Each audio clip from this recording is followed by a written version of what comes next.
ตลอดเส้นทางการเมืองของโดนัลด์ทรัมป์สิ่งหนึ่งที่หลายคนเว้าถึงบ่แม่นเพียงแต่นโยบายหรือบุคลิกแต่คือความน่าเชื่อถือของคำเว้านักวิชาการนักข่าวและแม้แต่ผู้สนับสนุนบางส่วนต่างยอมรับว่าทรัมป์เป็นนักการเมืองที่ใช้คำเว้าเป็นเครื่องมือหลายกว่าจะใช้คำเว้าเป็นคำมั่นสัญญาที่ต้องรักษาอย่างเคร่งครัดประเด็นทับอิฐคือทรัมป์มักเปลี่ยนจุดยืนในหลายเรื่องตามสถานการณ์บ่ว่าจะเป็นเรื่องภาษีการค้าการต่างประเทศหรือแม้แต่คำอธิบายเกี่ยวกับเหตุการณ์เดียวกันเขาอาจกล่าวอย่างหนึ่งในมือหนึ่งและกล่าวอีกอย่างหนึ่งใน 2-3 มือต่อมา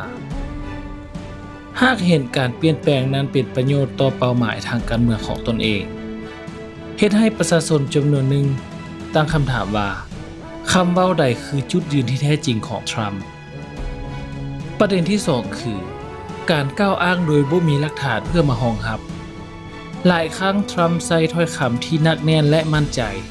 ถึงแม้ว่าข้อมูลที่กล่าวมายังบ่ได้รับการพิสูจน์หรือบางครั้งอาจจะถูกตรวจสอบแล้วว่าบ่ถูกต้องวิธีการเส้นนี้ให้ผู้ฟังที่บ่ได้ตรวจสอบข้อมูลเชื่อได้ง่ายแต่เมื่อเวลาผ่านไปความคลุมเครือเหล่านั้นกลับสะสมจนกระทบต่อความน่าเชื่อถือโดยรวมอีกลักษณะคือทรัมป์มักใช้ภาษาที่เกินจริงเขามักอธิบายผลงานของตนเองว่าดีที่สุดในประวัติศาสตร์หรือกล่าวว่าสถานการณ์บางอย่างเลวร้ายที่สุดเท่าที่เคยมีมาแม้ว่าข้อเท็จจริงอาจบ่ได้เป็นเช่นนั้นการใช้ถ้อยคำลักษณะนี้ช่วยสร้างความสนใจและกระตุ้นอารมณ์ของผู้สนับสนุนแต่ก็เฮ็ดให้ผู้วิจารณ์มองว่า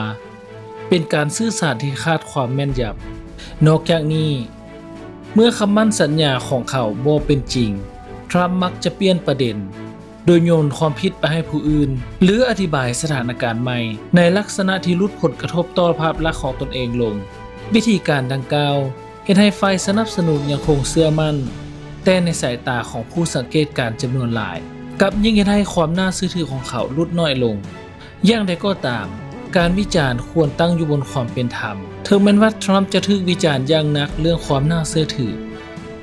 แต่ผู้สนับสนุนของเขาให้เหตุผลว่าทรัมป์เป็นนักเจรจาที่ใช้คำเว้าเพื่อสร้างอำนาจต่อรองบ่แม่นใช้เพื่ออธิบายรายละเอียดทุกประเด็นพวกเขามองว่าผลลัพธ์ที่เกิดขึ้นสำคัญกว่าความสอดคล้องของถ้อยคำและยังมีบางคนโยงไปถึงประเด็นสุขภาพของทรัมป์ว่าโดนัลด์ทรัมป์อาจจะมีปัญหาเรื่องสุขภาพจิตหรือสุขภาพร่างกายอื่นที่กระทบต่อการเฮ็ดเวียกของทรัมป์หรือบ่แต่ผลตรวจสุขภาพออกมากับตรงกันข้ามโดยในใบรายงานระบุว่าสุขภาพของทรัมป์ดีเยี่ยมถึงแม้ว่าเขาอายุเกือบ80แล้วก็ตามท้ายที่สุดความน่าเชื่อถือของนักการเมืองบ่ควรตัดสินจากคำเว้าเพียงอย่างเดียวแต่ควรเปรียบเทียบระหว่างสิ่งที่เว้ากับสิ่งที่เฮ็ดและผลลัพธ์ที่เกิดขึ้น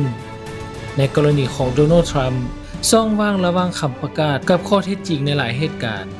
เฮ็ดให้เขากลายเป็นหนึ่งในนักการเมืองที่ถูกตรวจสอบและถูกตั้งคำถามเรื่องความน่าเชื่อถือหลายที่สุดคนหนึ่ง